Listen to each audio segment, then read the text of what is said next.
오늘 민수기 15장의 말씀 이 아침에 만나게 됩니다.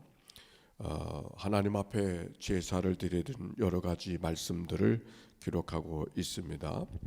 제사에는 번제가 있고 소제가 있고 화목제가 있고 또 속죄제가 있고 속건제가 있고 제사의 종류가 그러하고 제사를 드리는 방법에 거제, 전제, 요제 이와 같은 것은 제사를 드리는 방법입니다. 전제라고 하는 것은 부어 드리는 것을 의미하고 요제라는 것은 흔들어서 드리는 것을 의미하고 거제라는 것은 높이 들어서 드리는 제사를 그렇게 거제라고 칭하게 되는 것이죠. 그런데 제사를 드리는 그 말씀들이 계속해서 기록되어져 있는데 특별히 이스라엘 백성들만이 아니라 함께 거류하는 이스라엘 족속이 아닌 백성들도 하나님 앞에 똑같은 규칙으로 제사하라 그런 말씀이 기록이 되어져 있지요. 그리고 그 제사 가운데 특별히 첫 열매를 하나님 앞에 제사하라 그런 말씀이 기록이 되어져 있고 왜 복 주시는 분이 하나님인 것을 너희가 잊어버리지 말아라 그런 말씀입니다. 첫 열매만이 아니라 처음 만든 음식도 하나님 앞에 드려라 하는 말씀이 오늘 성경 속에 기록이 되어져 있습니다. 그리고 그것을 지키지 못했을 때 어떠한 일들이 있을 것이다 하는 말씀을 하고 있는데 특별히 벌을 주는 말씀이 아니라 하나님 앞에 드려지는 제사가 어떻게든 드려야 되니까 너희가 부득이하게 잘못된 일을 범했을 때는 이렇게 하라 하면서 죄를 지은 것이 문제가 아니라 회개치 못한 것이 문제인 것을 22절부터 기록하고 있습니다. 그런데 그 죄가 고의로 범한 죄는 피할 수가 없다. 벌받는 것을 심판받는 것을 피할 수가 없다 하는 말씀이 30절 이하에 기록이 되어져 있습니다. 특별히 오늘 이 말씀 속에 32절부터 안식일에 대한 말씀을 잠깐 나누도록 그렇게 하겠습니다. 32절부터 36절까지 한번 읽어볼까요? 시작. 이스라엘 자손이 광야에 거류할 때 안식일에 어떤 사람이 나무하는 것을 발견한지라 그 나무하는 자를 발견한 자들이 그를 모세와 아론과 온 회중 앞으로 끌어왔으나 어떻게 처치할는지 지시하심을 받지 못한 고로 가두었더니 여호와께서 모세에게 이르시되 그 사람을 반드시 죽일지니 온 회중이 진영 밖으로 돌로 그를 칠지니라. 온 회중이 곧 그를 진영 밖으로 끌어내고 돌로 그를 쳐 죽여서 여호와께서 모세에게 명령하신 대로 하니라. 안식일에 어떤 사람이 있었어요? 나무하는 사람이 있었어요. 예수님 시대에도 미리삭을 먹는 사람, 병 고치는 일이 안식일에 하지 말아야 될 일로 이야기하고 있지만 오늘 성경에 보니까 안식일에 어떤 사람이 나무하는 것을 발견했다. 그런데 이 안식일을 범한 사람이 되어져서 이 사람을 어떻게 처치해야 될까를 생각하다가 그래서 지시가 없다고 생각하고 한 사람을 가두어 두게 됐는데 모세가 그것을 어떻게 했다 그랬어요? 하나님의 모세에게 말씀하여 이르시되 반드시 죽일지니 온 회중이 진영 밖으로 가서 돌로 쳐 죽였다. 성경에 출애굽기, 레위기 쭉 읽어왔지만 안식일에 대한 규정이 기록이 되어져 있는 첫 번째 말씀은 출애굽기 20장의 말씀이 기록되어져 있죠. 그런데 출애굽기 31장에도 안식일에 대한 말씀이 기록이 되어져 있고 출애굽기 36장에도 안식일에 대한 말씀이 기록이 되어져 있어요. 우리 36장 출애굽기 36장 1절부터 3절까지 한번 읽어봅시다. 35장 무엇이라고 기록되어져 있나 보십시다. 출애굽기 35장 1절로 3절 시작. 모세가 이스라엘 자손의 온 회중을 모으고 그들에게 이르되 여호와께서 너에게 명령하사 행하게 하신 말씀이 이러하니라. 엿새 동안은 일하고 일곱째 날은 너희를 위한 거룩한 날이니 여호와께 엄숙한 안식일이라. 누구든지 이날에 일하는 자는 죽일지니 안식일은 너희의 모든 처소에서 불도 피우지 말지니라. 안식일에 대해서 어떻게 지키라고 하는 것을 엄숙하게 말씀하고 기록되어져 있고, 또 출애굽기 31장에 보면 돌로 쳐 죽여야 된다, 그런 말씀이 기록이 되어져 있습니다. 아니, 하나님 좀 너무하시는 것 같지 않아요? 안식일날 필요가 있어서 나무 해서터인데 돌로 쳐 죽였다. 우리가 살아오면서 안식일날 나무 한 적 없어요? 우리 허건사님 가끔, 허건사님은 이 마을에 사셨는데, 허건사님은 마을에 옛날 나무하러 가실 때는 산으로 가지 않고 바다 섬으로 가셨다는 얘기를 하면서 여기가 노염이라고 얘기하는 얘기가 기억이 납니다. 그 장도가 노염이라고 하는 섬이었다고 하는데, 우리가 살아가면서 안식일날 김매러 가고 안식일날 뭐 하러 갔었을까? 오늘 성경에 보니까 나무 하러 가면 돌로 쳐 죽이라 그랬어. 와, 이건 너무 하신 것 같아.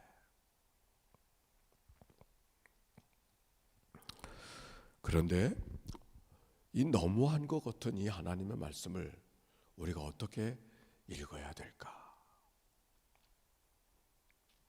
이 첫 번째 생각난 것은 나무가 이 성경 시대와 우리들의 시대가 나무가 다르겠다.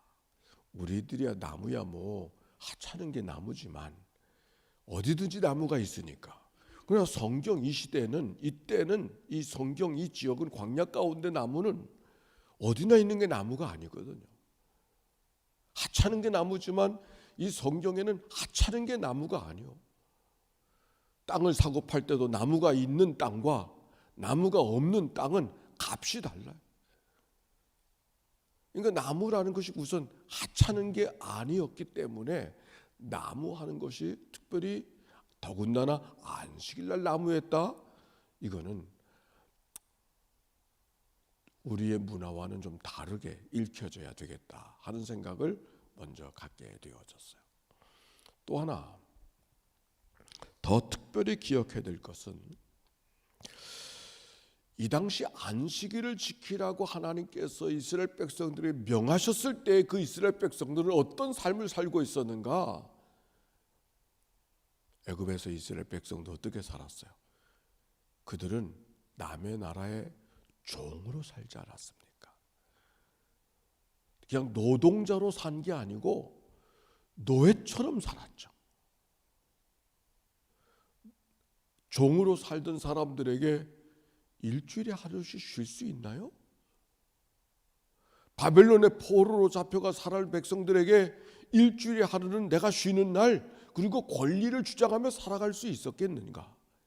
그럴 수가 없는 것이죠. 죽도록 일밖에 할 게 없는 것이죠. 죽도록 일을 하고도 쉬지도 못하는 인생이 애굽에 살던 그 백성들의 삶이 아닙니까? 그들에게 안식을 허락해 주셨다는 얘기는 바로 그들에게, 그렇게 살아가는 사람들에게 안식일은 쉬어, 안식일은 안식을 해, 이렇게 말씀하시는 거죠. 우리에게는 안식일이 덧치고, 우리에게는 안식일이 굴레처럼 여겨지고, 우리들에게는 안식일이 왜 이렇게까지 하셨을까 하는 생각으로 안식일이 보여지지만, 그러나 성경 시대에 살아가는 사람들에게 일주일에 하루씩은 쉬어야 돼, 안 쉬면 안 돼 하는 말씀은 무거운 말씀이 아니라 오히려 그들을 편안하게 해주는 너무 귀한 말씀이 이 말씀이에요. 지금 전하는 말씀을 다시 한번 해보겠어요. 이스라엘 백성들은 목축이 업이었어요. 애굽의 백성들은 농사가 업이었어요. 그래서 애굽 사람들은 목축을 가증한 일로 여겼다 그랬어요. 이스라엘 백성들의 생각 속에는 꿈에도 소원이 농사 짓는 일이요. 왜? 목축을 하는 사람들은 어디 한 곳에 머물러 살지 못하잖아요. 풀을 따라서 이동해야 되니까 어느 한 곳에 머물러 살 수가 없어요. 이것저것 무엇을 쫓아서? 풀을 따라서. 근데 왜 농사를 그리워하는가? 농사 짓는 사람은 한 곳에 집 짓고 살 수 있잖아요. 이스라엘 백성들은 집을 짓고 살 수가 없어요. 풀 따라 왔다 갔다 해야 되니까. 한 곳에 머물러 살아가니까 여러 사람들이 모여 살 수가 있고, 여러 사람들이 모여 살게 되어지니까 왕도 세워주고, 왕이 있으니까 군대도 만들어주고, 그래서 다른 사람들이 함께 공격을 하고 빼앗으려고 찾아온다 할지도 함께 무리가 되어지고 군대가 되어져서 다른 나라 사람들도 대적할 수가 있고 물리칠 수가 있고, 그 농사 짓는 게 얼마나 귀해요. 그러니까 함께 머물러 살아가게 되어지니까 피라핏도 세울 수가 있는 것이죠. 이스라엘 백성들은 집이 없이 살아가.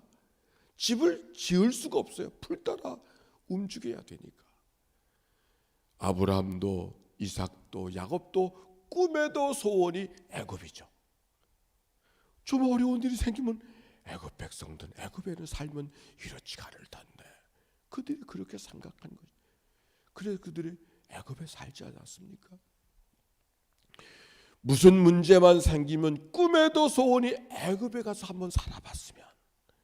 그래서 그들이 늘 애굽에 갔는데, 그들이 살아가는 삶이 얼마나 힘들었으면 그 애굽을 내팽겨치고 떠나왔을까, 그 얘기를 하려는 거예요. 꿈에도 소원이 애굽에서 한번 살아봤으면. 근데 애굽의 삶이 얼마나 힘이 들었으면 그 애굽을 던져버리고 나왔을까.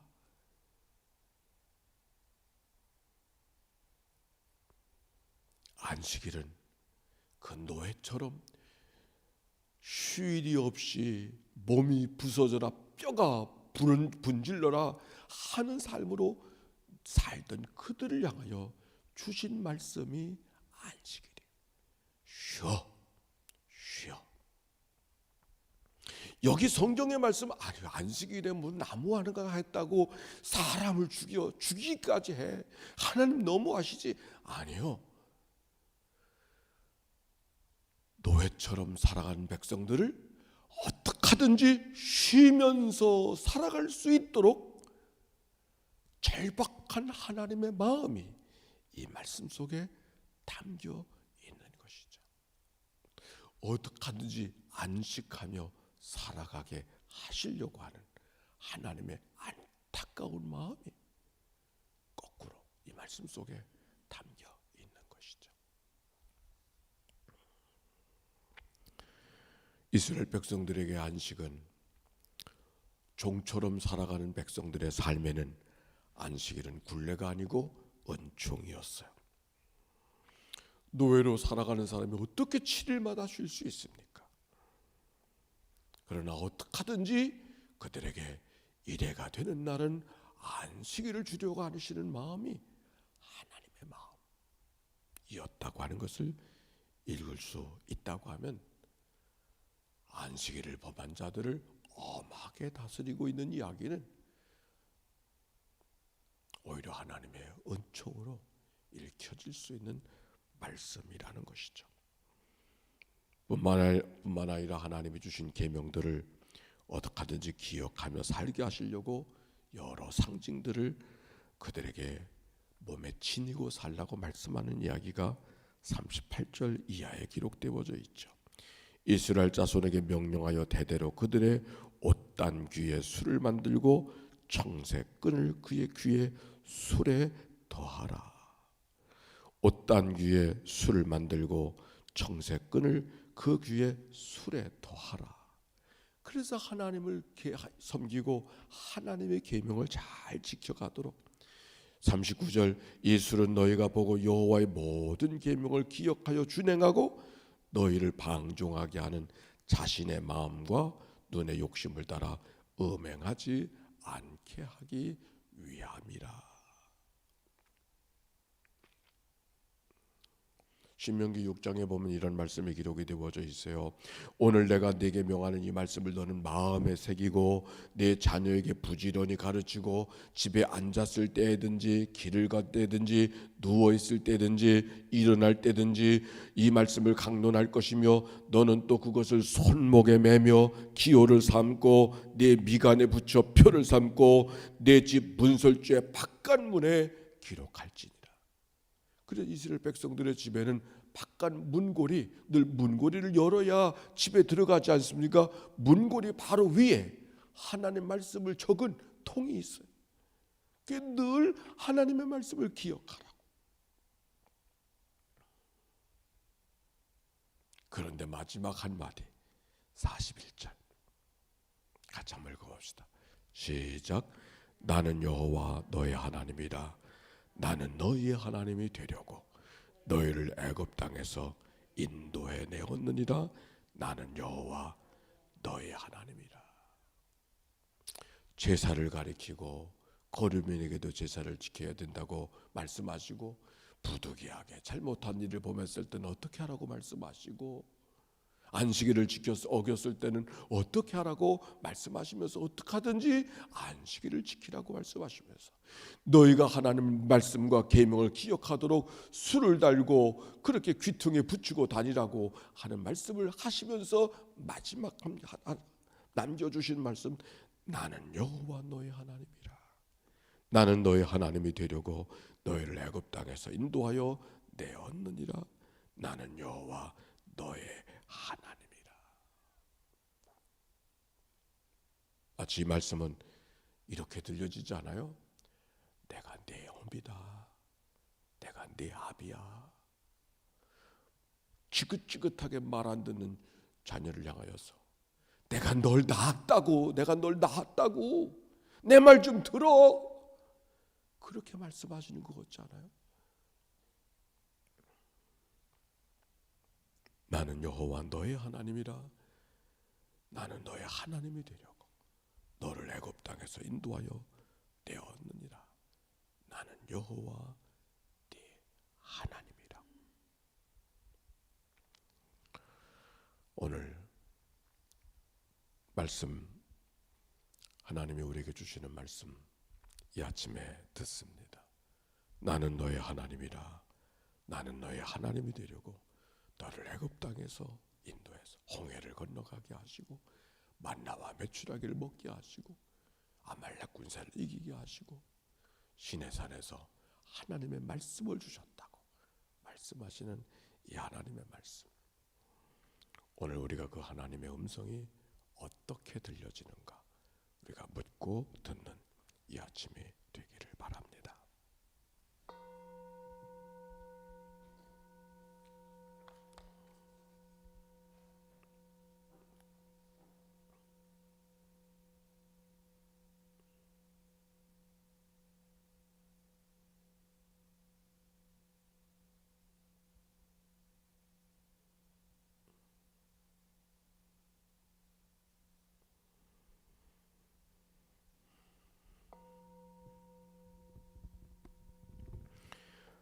나는 여호와 너의 하나님이라. 나는 너희의 하나님이 되려고 너희를 애굽 땅에서 인도해 내었느니라.